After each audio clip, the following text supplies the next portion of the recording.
April 16th at the Barclays Center in Brooklyn, New York. TV start time is around 8:30, 5:30 Pacific. You can get your tickets at Ticketmaster.com. By the way, a couple days later, they'll have the finals of the Golden Gloves tournament as well. But Chris is kind enough to join us for a couple moments on a very busy Thursday. Chris, appreciate a couple moments, pal. How you been? Absolutely, Rich. Thanks for having me. I'm doing well, thanks. I appreciate a couple moments. Great to catch up with you again. And, it's interesting, too. You look at this fight right away on paper. You've got a marquee fighter in yourself. You got a marquee young fighter in Earl Spence. But it seems to me as though you go in, obviously, as the opponent. And I always think it's disrespectful to use the term gatekeeper. I know that's a term you don't like. I know it's a term that you'll scoff at. I don't believe it.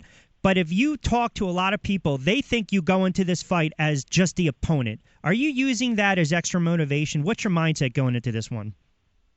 I mean, honestly, I've been in so many fights like that to this point that it just is what it is. What other people think about me or what they don't know about me, I should say rather, puts me in that position. But that's fine. At the end of the day, it's just myself and Errol in the ring, and that's all that matters. Hey, listen, anyone that great fight, great showing against Khan, you get floored so many times at Pacquiao and he can't put you out of there. To me, that reveals a ton of a character. And again, I look at Spence. I know he's a young fighter. Chris, I can't look at him as a prospect being 26. When you look at Earl Spence and what he brings to the table in regards to this fight, are you looking at a guy that maybe is a little too overhyped, a guy that maybe hasn't stepped up, taken on the competition, obviously, that you've had throughout your career? Is this a little more overhyped? And certainly you think of this as, hey, guess what? I'm a good test for him, but he's also a good test for me. Yeah, absolutely. I mean, he like you said, even in terms of someone who's 26 years old and is where he's at 19-0, he hasn't had any of the step up fights and other prospects or anything like that you generally see when you have a guy stepping up to contender status. So this is a huge leap up in class. And I'm going to go out there and just use the experience that I have in my pro fights and with the high-level guys that I've been in with to expose some of those inadequacies. In a couple of minutes with Chris Algieri. Rich Quinones here. And don't forget, Chris takes on Earl the Truth Spence. And, of course, Chris, a former junior welterweight titleist. Great performance in the decision loss against Khan back in 2015. And you rebound it with a hard-fought decision against Eric Bonet back in December. What did you learn in that fight? Because, again, you showed a lot of patience in that fight. You relied on your jab a lot. And then you kind of picked and choose your spots with counterpunching. What were you able to take away in the fight against Eric Bonet? That was exactly it. You hit it right on the head. It was really about control. It was about being a ring general. When I wanted to, I boxed. When I wanted to fight and mix it up on the inside and make it exciting, I did that. And I felt like I was in total control throughout the fight. I knew I had a young, hungry guy in front of me who was going to come and really give it his all. He knew that was his shot. So I had to go out there and be the veteran that I've become, use my ring generalship and just really show different folds to my game and to my skill set. And I remember, too, early on that fight, you never really let him get off. I mean, he stalked you but never led with the jab. And that, in turn, really allowed you to lead some more and get your counter punches. Now, we know that you love to work the jab. We know this. It's a fighter's best defense. But conversely, and it turns into great offense, Spence is an action-packed fighter. Listen, I'm not asking you to give the game plan away. I think in this type of fight, because of the styles, I think the first several rounds are going to dictate this fight. And I just have this gut feeling that he's going for the knockout. We know this. When you go for the knockout, it certainly doesn't come.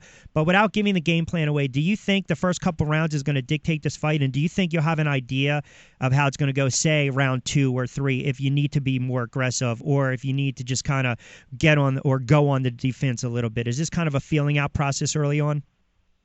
I mean, every fight actually is, especially at the elite levels.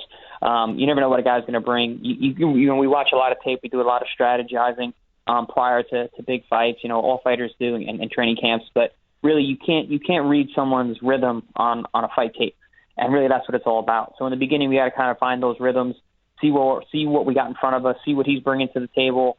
But I'm not so much worried about what he's going to do. I'm going to go out there and set the tone. Set a pace that I'm always used to doing, and he's not. And that's really gonna be the tell-all as the rounds go on. Do you look at this fight where I go in there, it's a great showing. More importantly, though, I get the win, and I put myself right where I need to be going forward, especially in the welterweight division, because you're taking care of a kid that people consider a hot young prospect. Again, I don't look at someone who's 26 as a prospect, but they are touting him as the next rising star. So, again, you get a win here on your resume. It's a nice little notch on the resume, but are you looking to this fight? Okay, look, I fought Khan, I fought Mayweather, I fought some of the great ones, but this can kind of put a feather in the cap for my resume. Could be another signature win for me going forward. And oh, by the way, I can kind of ruffle some feathers here at welterweight division, and people who might have forgotten who I am, now they still know I'm right here. Yeah, absolutely. This is a great opportunity for me as well. It's not just a step up for him. It's also a great opportunity for me on a world stage once again in a main event, which I love being the main event for. I'm used to it at this point. So like I said, it's another great opportunity for me and another step forward towards a welterweight championship. You got a full camp in of training for this fight? Yes, absolutely. I mean, I came into camp in fantastic shape. We're really just dialing back now. Everything has really been coming together really well, and I'm in fantastic shape. Two more for you, and again, Chris Algieri joining us again. He'll be taking on Earl Spence. That's going to be an excellent, excellent card, and don't forget that's the PBC on NBC, Premier Boxing Champions, Saturday, April 16th at the Barclays Center, Brooklyn, New York. Then, of course, a couple days later, I'll be up there doing the Golden Gloves, Daily News Finals, so Barclays Center will be rocking over the next couple weeks. When you look at the fact that you're a little older, you've gone against stiffer competition, and again, I think whether you win or lose, I think sometimes when you lose a fight, it kind of reveals a lot more about your character. But I look at this and say, okay, you know what? Algieri's a little older. He's been up there against the Khans and the Mayweathers, top-tier opponent. I think this gives him an advantage over a younger fighter because, again, sometimes the spotlight, when it shines bright, it's typically the guy that's been there before that maybe can steal a round or two, maybe handles himself a different way. I mean, do you think you have an advantage in that regard?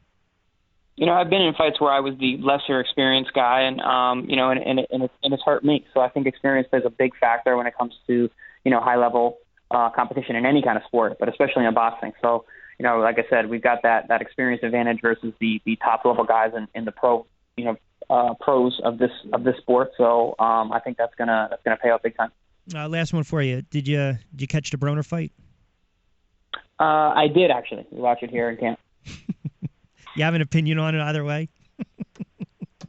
Man, I mean, that being a world title fight it is what it is. It is what it is. I got to worry about April 16th. That there's a lot of great fights out there in the 140s. Yeah. And I'm not saying that I wouldn't mind that one at all. Sometimes I try to lead you guys down the path. Mm-hmm. Yeah, I can tell. Yeah. Hey, Chris, always a pleasure, my friend. Best of luck. Look forward to the fight. Best of luck against Earl. Appreciate a couple of moments. Hopefully we'll get you back on again. Thanks, Rich. Appreciate it. You got it. Chris Algieri jumping on board.